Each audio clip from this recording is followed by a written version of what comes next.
Durante mais de um ano, o Ministério da Educação não produziu nenhuma política específica que coordenasse ação sobre como garantir o direito à educação nesse atual contexto. Então, é uma preocupação que nós temos, não apenas com a dimensão presencial da escola, mas a escola não pode faltar às crianças, ainda que elas não possam estar dentro da escola. E o que nós percebemos é que faltam iniciativas com este sentido também no cenário nacional. Passo a palavra, então, ao Binô Mauirá Svet, acho que é assim que a gente diz, do Conselho Municipal, assessor técnico do Conselho Municipal do Direito da Criança e do Adolescente, Novo Hamburgo. Por favor, Binô. Boa tarde. Fico muito honrado com o convite, a participação na audiência pública, né?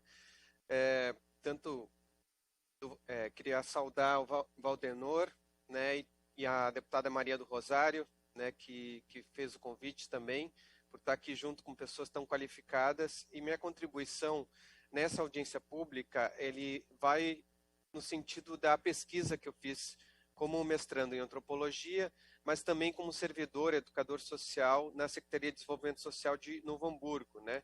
Atualmente eu trabalho como assessor administrativo do Conselho Municipal dos Direitos da Criança e do Adolescente, mas no maior parte do período da pandemia, o ano passado, eu trabalhei como educador social na ponta, na linha de frente, né? Então estava junto ao abrigo emergencial que foi implantado em Novo Hamburgo para atender pessoas em situação de rua.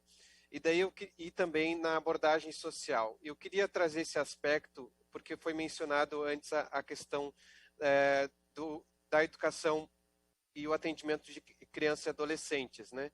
E o que falta a gente debater é exatamente a política de assistência social, que tem sofrido uma série de retrocessos.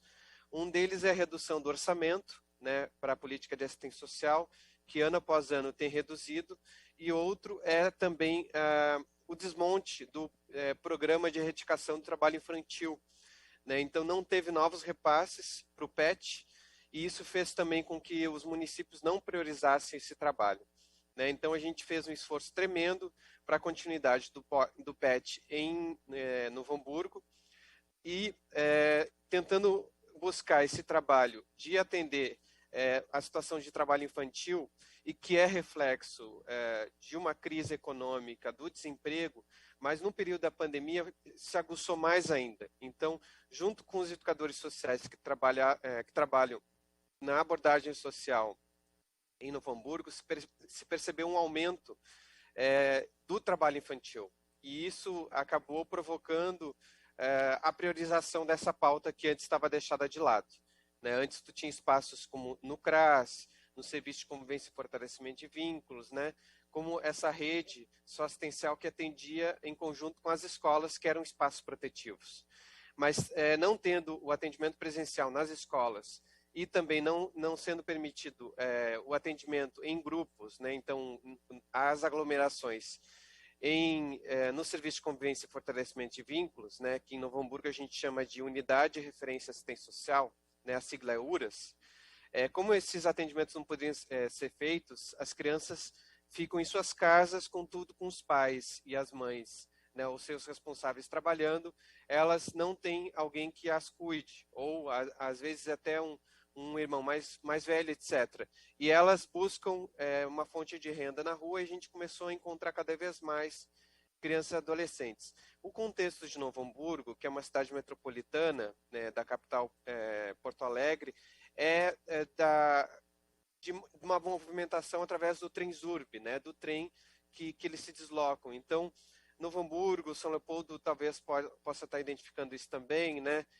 Esteio, Sapucaia, Canoas, né, que é vizinha a Porto Alegre, todos esses municípios percebem que tem um deslocamento desse trabalho infantil entre os municípios. Então, o que a gente chegou à conclusão é da falta de articulação intersetorial, articulação entre os municípios, e que houve esse desmonte do PET.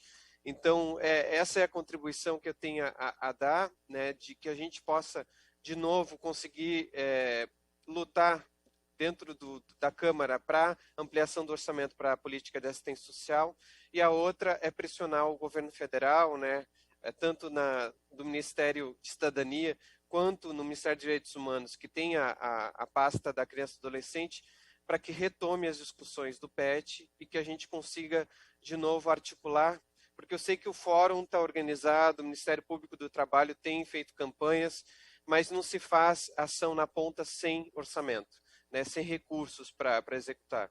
Não é apenas campanha, mas a gente precisa de infraestrutura e trabalhadores para poder executar na ponta esse trabalho. Agradeço novamente, né, encerro minha fala nesse momento. Obrigada, Binô. Muito importante referência, como esse desmonte do programa de enfrentamento ao trabalho infantil, onde também constam, né, a leitura sobre as piores formas de trabalho infantil, como o desmonte desse programa já tem um impacto imenso nas cidades. Então, eu vejo que tu trazes aqui o aspecto dessa rede socioassistencial que também ficou desmontada, ao mesmo tempo que as crianças não estão em nenhum lugar, pela dificuldade realmente e a demora em enfrentar essa pandemia no Brasil de forma mais consistente, em trazer a vacina, em garantir que o isolamento fosse feito de uma forma direta e mais contundente no momento, para a liberação posterior depois, em níveis melhores. Nós observamos que a rede socioassistencial foi totalmente desmontada, os CRAS, os CREAS, e isso é um elemento importante vindo da cidade também, que é onde a gente sente o impacto.